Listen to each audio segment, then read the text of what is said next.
오늘부터 시행되는 거죠? 전세 사기 특별법. 가장 첫 번째는 경매 지원을 해주겠다는 거죠. 네. 전세금을 못 받으니까 그 집을 경매 받을 수 있도록. 자, 우선 매수권이 이제 가장 두드러지는 부분인데요. 누군가가 낙찰받은 금액에 세입자한테 우선권을 주는 게 우선 매수권입니다. 나는 경매 받기 싫은데 나는 굳이 1주택 되고 싶지 않아 라고 하시는 분들은 우선 매수권을 LH한테 넘기게 되면 LH가 우선 매수를 받은 다음에 공공임대처럼 그분이 쫓겨나지 않고 거주할 수 있도록 해주겠다. 무이자 대출 받으실 수 있는 분들은 어떻게든 받는 게 좋을 것 같고요. 이제 돌이키기는 어려울 것 같습니다. 안녕하십니까, 셀코TV 구독자 그리고 시청자 여러분, 세상에서 제일 쉬운 재테크, 탐나는 재테크 시간입니다. 오늘은 부동산 시장 관련해서 얘기를 좀 나누려고 합니다. 매주 새로운 이슈가 나오고 있는 부동산 시장, 특히나 전세 관련해서 그 법령이 또 새로 제정된 부분도 있고 해서 그 부분 알아보도록 할게요. 오늘부터 시행되는 거죠? 전세 사기 특별법이. 맞습니다. 5월 25일에 이제 국회 통과를 했고요. 자, 6월 1일부터 시행을 해서 2년 동안 한시법입니다. 그 어떤 내용을 담고 있는 겁니까? 여러 가지 내용들이 담겨 있는데요. 이제 가장 첫 번째는 경매 지원을 해주겠다는 거죠. 전세금을 못 받으니까 그 집을 경매 받을 수 있도록. 그러니까 내 의지와는 무관하게 이제 경매 진행이 되는 부분이 있으면 이제 유예를 시킬 수도 있고요. 중지 유예를 시킬 수도 있고요. 경매 자금 지원도 가능하고. 자, 우선 매수권이 이제 가장 두드러지는 부분인데요. 우선 매수권이 뭐냐고 하면 이제 내 집이 경매 넘어가서 전세금 못 받아서 내가 경매 넘길 수도 있고요. 선순위 은행에서 이제 경매를 넘길 수도 있는데 생각을 하죠. 만약에 1억 원이다. 나는 전세가 1억이니까 1억에 낙찰을 받아야지 라고 생각을 해서 1억에 섰는데 제3자가 1억 2천에 샀습니다. 그러면 제3자가 낙찰을 받는 거잖아요. 그렇죠. 그러면 우선 매수권은 그거죠. 세입자한테 제3자가 1억 2천에 낙찰을 받았는데 너가 1억 2천에 네가 할래? 라고 물어보는 겁니다. 그럼 내가 하겠다라고 하면 1억 2천에, 그러니까 낮은 가격은 아니고요. 누군가가 낙찰받은 금액에 세입자한테 우선권을 주는 게 우선 매수권입니다. 그래서 요거를 주겠다는 거고요. 돈이 좀 부족하신 분들 있잖아요. 우선 매수권이라도 공짜로 주는 건 아니니까 돈이 부족하신 분들은 저리 대출해 주겠다라는 내용이 들어갔고, 자, 그런 분들이 있을 수는 있죠.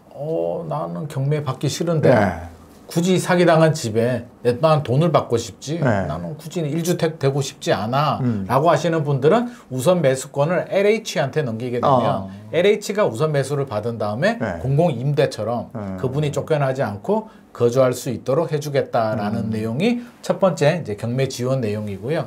두 번째는 이제 신용에 문제될 수도 있잖아요. 전세자금 대출이라든지 막 묶여 있으니까 혹시라도 다른 집을 사거나 다른 걸 할 때 신용에 문제될 수 있으니까 전세 대출 때문에 문제가 되는 부분에 대해서는 신용 좀 빼주겠다. 그리고 이미 전세 대출 받고 있잖아요. 이분들은 굉장히 지금 전세 대출 갚기도 힘든 상황이기 때문에 20년 동안 굉장히 긴 세월 동안 전세 대출 서서히 갚도록 분할할 수 있게 해주겠다라는 게 두 번째 내용이고요.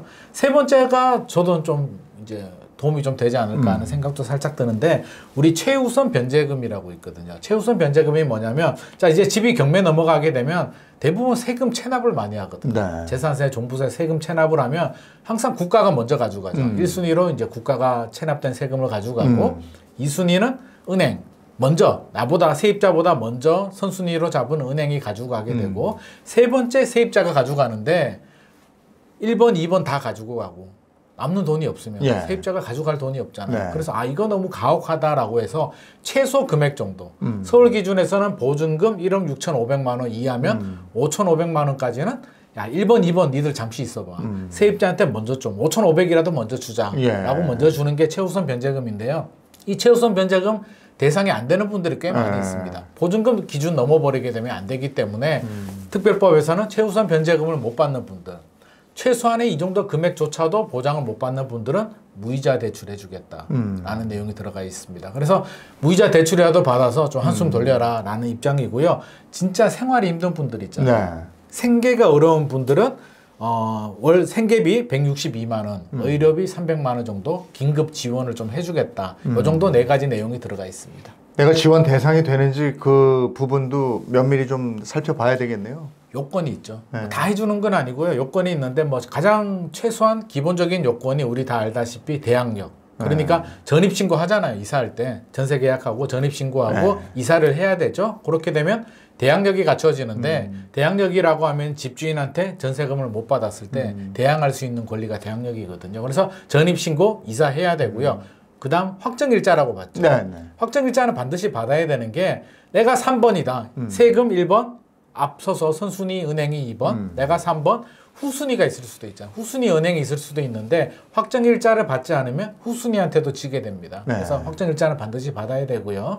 특별법 대상도 요거 첫 번째가 대항력하고 확정일자를 받아야 되고 두 번째가 눈에 띄는 게 이제 보증금 기준인데 다 해주진 않습니다. 최대 5억 원까지만 해주겠다. 5억 전세 보증금이 5억 원 넘는 분들은 특별법 대상이 되지 않습니다. 그리고 이제 집주인이 사기 의도가 있거나 집주인이 그 반환 능력이 없는 바지 사장이거나 뭐 이런 여러 가지 케이스에 해당이 되면 특별법 대상이 되는데요. 자, 신청 방법이 내가 사기 당했다라고 생각이 되면 먼저 관할 지자체에 신고하게 됩니다. 신고하게 되면 지자체에서 자체 조사를 한 다음에 국토부위원회로 넘기게 되고요. 위원회에서 이제 다시 조사를 하는데 최종 심의 결과가 나올 때까지 최장 60일 정도 걸릴 수도 있고 더 짧아질 수도 있고 15일 더 연장해서 최장 75일까지도 걸릴 수가 있기 때문에 아무튼 이게 통과가 되면 대상이 될 수가 있고요. 아쉽게도 통과가 되지 않으면 혜택을 받을 수는 없습니다. 확정일자는 전월세 신고할 때 확정일자 같이 받으면 되더라고요. 그러니까 맞습니다. 계약한 다음에 전월세 신고하실 때 확정일자까지 하면 되고 굳이 내가 주소를 글로 옮기거나 글로 입주하지 않아도 확정일자 먼저 받을 수 있다는 거 알고 계시면 좋을 것 같고요. 아쉬운 점도 있을 것 같아요. 아쉬운 점이 이제 보는 관점에 따라 다른데요. 자, 피해자들 입장에서는 이제 굉장히 좀 반발하고 굉장히 섭섭하다는 입장을 보이고 있습니다. 피해자들은 이제 그거죠. 내 전세금 못 돌려받으니까. 다 받으면 좋겠는데. 일단 돈이 중요하니까 내가 못 받는 돈 좀 받게 해달라. 다 아니더라도 일부라도 좀 먼저 정부가 구제해주고 정부가 피해자한테 구상권을 청구하든 압류를 걸든 해서 좀 처리하면 되지 않겠냐라고 원하고 있고요. 야당에서도 강력하게 이걸 주장을 했는데 사실 받아들여지지는 않았습니다. 뭐 정부 입장에서 또 저는 양쪽 입장이 사실 다 이해가 되긴 하는데 피해자 입장에서는 당연히 받고 싶을 거고요. 정부 입장에서는 일단 피해 규모를 구체화하기 힘들어요. 이게 올해 말까지 사기 사건이 계속 생길지 내년에도 생길지는 모르니까 예산 문제가 있고 가장 문제가 형평성 문제예요.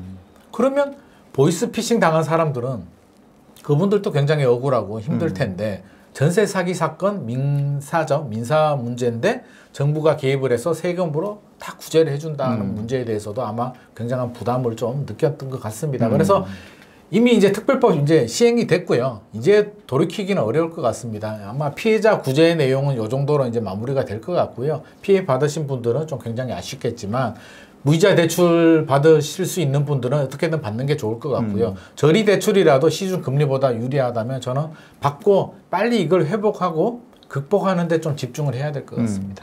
전세제도의 사기를 예방하려면 실질적으로 어떤 대책이 좀 추가돼야 됩니까?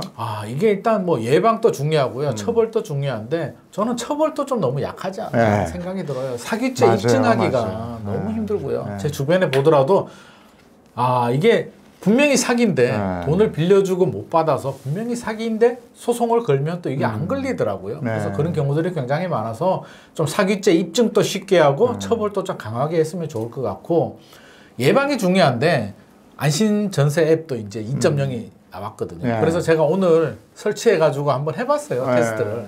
어떻게 나오나 했는데 저는 솔직히 좀 이게 만족도가 좀 떨어지더라고요. 그래서 샘플로 제 집을 치고 하니까 잘 안 나오더라고요. 아파트임에도 불구하고 뭐 좀 확인해야 된다 그러고 좀 더 등기부 등본 뭐 내용을 좀 보려고 하면 유료 서비스 가입하라고 하고 이렇게 나오기 때문에 좀 아쉽긴 한데요. 저는 그런 생각이 들어요. 주로 이제 피해 받으신 분들이 2030 경험이 없는 사회 초년생들인데 주로 이제 사기 같은 경우는 중개사들이 가담을 하잖아요. 중개사나 중개보조원이나 감정평가사들도 가담을 하고요. 대출 담당자들도 가담을 하기 때문에 우리가 일반적으로 이제 예방을 하려면 전세 가율이 높으면 안 되고요. 선순위 권리관계가 있으면 안 되거든요. 내 전세의 집이 경매 넘어갔을 때 선순위 권리관계가 있으면 내가 후순위로 늦게 받게 되고요. 전세 가율이 높게 되면 경매 넘어가더라도 낙찰가가 떨어지기 때문에 내 전세금을 다 받지 못하는데 이런 걸 확인하고 뭔가 이상하다. 라고 이 신청을 하더라도 중개사가 괜찮아. 이거는 네가 몰라서 그러는데 문제없어. 집주인이 뭐 200억대 자산가인데 야, 너 돈 5천만 원 그거 떼먹겠냐. 걱정하지 마. 라고 아니면 보증보험 가입하면 되니까 너는 신경 하나도 안 써도 돼. 라는 말에 대부분 이렇게 좀 현혹이 되기 때문에 현실적으로 좀 막기는 어려울 것 같고요. 저는 계약 단계에서 우리 유튜브 업로딩 하면은 왜 유튜브에서 저작권 검사 다 해주거든요. 저는 전세 계약도 좀 그렇게 될 필요가 있지 않을까 싶습니다. 계약서 작성하고 공인중개사가 하든 허그 같은 기관에서 하든 계약서를 뭐 입력을 한다든지 딱 스캔을 해서 딱 넣으면 쫙 검사해가지고 집주인이 뭐 주택수가 너무 많다. 세금 체납 사실이 있다. 대출을 너무 많이 받았다. 과거에 반환하지 않았던 이력이 있다. 이렇게 된다면 이 계약을 좀 무효로 시키는. 계약하지 마. 그리고 에스크로 제도라고 해서 돈을 잠시 보관하고 있다가 검사한 다음에 문제가 있으면 그냥 계약자한테 세입자한테 돌려주고 다른 집 알아보세요 라고 하는 게 저는 그런 제도적인 시스템 정비가 좀 필요하지 않나 싶습니다. 국세 지방세 같은 경우는 바로 확인할 수 있잖아요. 열람할 수 있는데요. 그것도 이제 뭐 사실은 그 세무부서 가서 동의 없이 이제 법이 바뀌긴 했습니다. 기존에는 집주인 동의를 받아야 되는데 계약서 쓰고 잔금할 때까지는 동의 없이 가능한데 계약서 들고 이제 그 세무서나 세무부서 가서 열람을 할 수는 있거든요. 사실 좀 굉장히 좀 번거롭죠. 그 본인이 할 수 있기 때문에 부동산 계약할 때 부동산에서 컴퓨터 이용해서 그거 하면 할 수 있거든요. 그렇죠. 안 그러면 저 가까운 주민센터 가면 그거 떼어줘요. 그러니까 그거 꼭 확인을 하셔야 되는 거고. 네네 그죠? 맞습니다. 반드시 확인하셔야 되는 부분이고요. 저는 그게 계약자가 깜빡하더라도 제도적으로 좀 그게 좀 걸러져 가지고 착착착 나왔으면 참 좋지 않을까. 근데 국회에서 지금 머물러 있는 부동산 관련 법들도 많이 있잖아요. 많이 있죠. 우리 전매 제한은 풀렸는데 시행령이기 때문에 분양권 전매 제한은 풀렸는데 실거주 의무는 지금 아직 계류 중이고요. 6월에 이제 논의를 한다라고 하는데 좀 기다려 봐야 될 것 같고요. 우리 재건축 초과이익 환수. 초과이익 환수도 작년에 발표를 했는데 아직도 국회에 지금 묶여 있습니다. 그래서 지금 국회에 통과 안 되는 이런 내용들이 많기 때문에 국민들은 좀 헷갈리죠. 당연히 된 줄 알았는데 아직도 안 되고 있고요. 심지어 우리 둔촌주공 올림픽파크 포레온 같은 경우에 올해 말 되면 이제 전매 제한이 풀리거든요. 팔 수는 있는데 실거주 의무가 안 풀리면 또 못 팔아요. 그러니까 하나는 되고 하나는 안 되기 때문에 이게 좀 짝이 맞아야 되니까 6월 안에는 좀 빨리 좀 해줬으면 좋을 것 같습니다. 전셋값 관련해서 상생 임대인 신청 이런 게 있는데 그게 굉장히 늘었다 이렇게 되어 있습니다. 상생 임대인 제도가 이제 그때 생겼죠. 집값 전세 가격이 막 올라가니까 집주인들한테 야 전세금 올리지 않으면 5% 이내로 올리는 임대인 집주인한테는 혜택을 주죠. 자, 우리 양도세 1세대 1주택자 양도세 같은 경우는 보통 2년 보유하면은 비과세가 되는데 규제 지역들은 2년 보유, 2년 거주가 들어가는데 상생 임대인, 착한 임대인, 전세금 올리지 않은 임대인에 대해서는 야 2년 거주 빼줄게. 거주 없이도 양도세 비과세 받을 수 있게 해줄게라는 게 상생 임대인 제도인데요. 최근에 이제 전세 가격이 떨어지잖아요.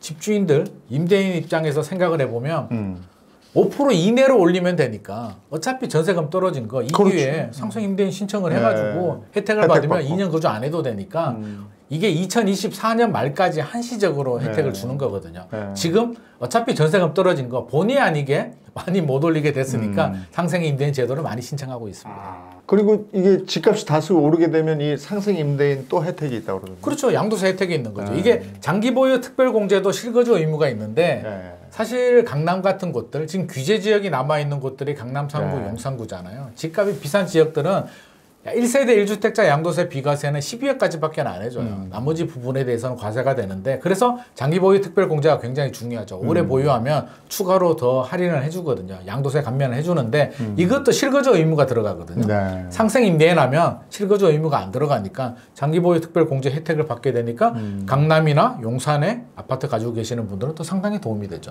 어차피 떨어진 거 어쩔 수 없으니까 상생 임대인이라도 혜택을 받자라고 해서 지금 최근에 좀 신청을 많이 하고 있는 상황입니다. 강남하고 용산은 안 푸는 거 보니까 괜찮은가 봐요, 이제 집값. 만약에 1.3 대책 때 이제 강남 3구, 용산구 빼고 풀어줬잖아요. 집값이 더 떨어졌으면 아마 풀어줄 수도 있었을 텐데. 그렇지 않으니까 지금 반등했으니까 뭐 제가 국토부 장관이라도 굳이 풀어줄 이유가 전혀 없습니다. 그래서 일단 지켜봐야 되고요. 이게 굉장히 중요한 게 강남 3구, 용산구, 특히 서초구, 강남구 요게 규제 지역에서 언제 풀리느냐가 우리는 굉장히 좀 예의주시해야 돼요. 요게 풀린다는 얘기는 서초구, 강남구 집값이 많이 떨어졌다는 얘기예요. 그러면 2차 하락이 왔다는 얘기이기 때문에 바닥 가까이 왔다는 얘기죠. 바닥의 시그널 중에 하나이기 때문에 서초구, 강남구 집값 떨어졌을 때 큰일 났다 하지 마시고 야 이게 드디어 풀렸구나.